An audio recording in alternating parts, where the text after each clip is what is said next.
Bon, comme vous pouvez le constater, je ne suis pas chez moi. J'ai invité des amis ce soir ici pour qu'on fasse une petite fête. En effet, c'est en partie pour célébrer l'excellent mois de mai que j'ai passé, avec notamment ce premier opéra dont j'ai beaucoup parlé. Aussi, puisque la cuisine est une forme d'art, même la cuisine très simple, on va préparer ensemble des petites choses pour l'apéro, à savoir des petits calzones végétariens et aussi des espèces de petits palmiers à la tapenade. Enfin, quand je dis tapenade, ça n'en sera pas exactement, ce sera surtout des olives noires écrasées avec un petit peu d'ail, mais franchement, ce sera très bon aussi pour cette petite recette de palmier.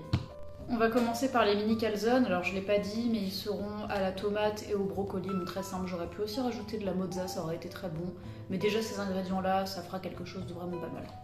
On va déjà s'occuper des mini calzones. Pour le brocoli, déjà, j'ai acheté un petit pied de brocoli, j'ai coupé des petites branches et je les ai mises dans l'eau bouillante.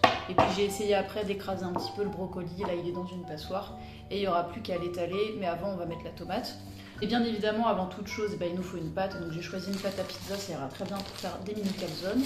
Je vais découper des mini parts. Là j'ai coupé la pâte à peu près en 12 parties, donc ce qu'on va faire évidemment c'est qu'on va étaler le concentré de tomate. Prenez bien du concentré de tomate, hein, c'est ce qu'il y a de mieux pour tout ce qui est pizza, etc. Et puis après je vais l'étaler sur l'ensemble de la pâte. Mais pas non plus complètement sur l'ensemble de la mini portion à chaque fois, parce que pour le fermer, sinon après la garniture va un petit peu s'échapper et ça va être un petit peu plus compliqué. Là j'ai rajouté un petit peu de brocoli sur chacune des portions, pas trop non plus parce qu'après on n'arrive pas à les fermer, on n'arrive pas à faire les petits calzones. Et voilà, les mini calzones sont prêts à aller dans le four. Bon, ce n'est pas joli du tout, hein, vraiment j'en conviens. J'aurais pu passer un peu plus de temps dessus pour que ce soit plus esthétique, mais j'ai pas voulu. Au niveau du goût, je sais que ça ne changera rien, donc voilà, ils sont de taille très inégale, la forme est pas jolie, ça ressemble pas spécialement à des calzones, en tout cas ça respecte pas la forme habituelle du calzone.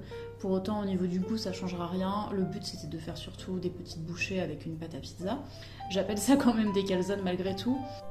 Mais donc à chaque fois, pour chacune de ces petites bouchées, j'ai légèrement pincé une partie de la pâte, et puis pour que ça soit légèrement plus esthétique, il n'y a vraiment que ça d'esthétique dans ce plat, j'ai mis des petits coups de fourchette comme vous pouvez le constater.